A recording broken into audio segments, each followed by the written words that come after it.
തദ്ദേശ സ്വയംഭരണ സ്ഥാപനങ്ങളുടെ പ്ലാൻ ഫണ്ട് വെട്ടിക്കുറച്ചതിൽ പ്രതിഷേധിച്ച് സംസ്ഥാനത്തെ തദ്ദേശ സ്ഥാപനങ്ങളിലേക്ക് മാർച്ച് നടത്തി LDF.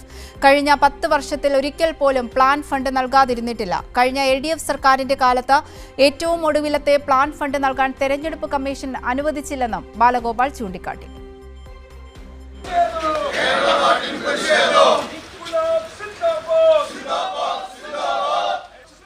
സംസ്ഥാനം പ്രകൃതി ദുരന്തത്തിൽ നടുങ്ങി നിൽക്കുമ്പോഴും VD സതീശൻ സർക്കാർ തദ്ദേശ സ്വയംഭരണ സ്ഥാപനങ്ങൾക്ക് പ്ലാൻ ഫണ്ട് നൽകാതെ ദ്രോഹ നിലപാട് സ്വീകരിക്കുന്നതിനെതിരെ വ്യാപക പ്രതിഷേധം ഉയരുന്നു.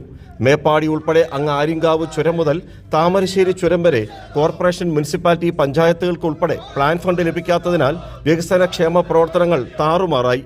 പാലിയേറ്റീവ് പ്രവർത്തനവും മുടങ്ങി. ജീവനക്കാർക്ക് ശമ്പളവും മുടങ്ങിയ പശ്ചാത്തലത്തിൽ കൂടിയാണ് LDF സംസ്ഥാനത്തൊട്ടാകെ പ്രതിഷേധം ഉയർത്തുന്നത്. പദ്ധതി വിഹിതം പുനഃസ്ഥാപിച്ചില്ലെങ്കിൽ ശക്തമായ പ്രതിഷേധവുമായി മുന്നോട്ട് പോകുമെന്ന് CPM കേന്ദ്ര കമ്മിറ്റി അംഗവും മുൻ ധനമന്ത്രിയുമായ KN ബാലഗോപാൽ മുന്നറിയിപ്പ് നൽകി.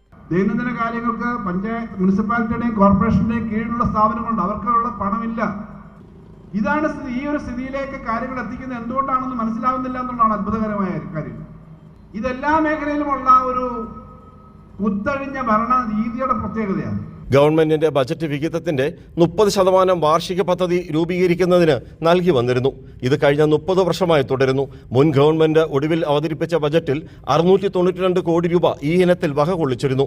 പുതുക്കിയ ബജറ്റിൽ ഇത് വെട്ടിച്ചുരുക്കി 177 കോടിയാക്കി മാറ്റി. 515 കോടി രൂപയാണ് നിർദാക്ഷിണ്യം വെട്ടിക്കുറച്ചത്. തദ്ദേശ സ്ഥാപനങ്ങൾ തനതു ഫണ്ടിൽ കൈവച്ചതോടെ അക്ഷരാർത്ഥത്തിൽ പാപ്പരായ അവസ്ഥയിൽ. വിവിധ ബ്യൂറോകൾക്കൊപ്പം രാജ്കുമാർ, കൈരളി ന്യൂസ്, കൊല്ലം.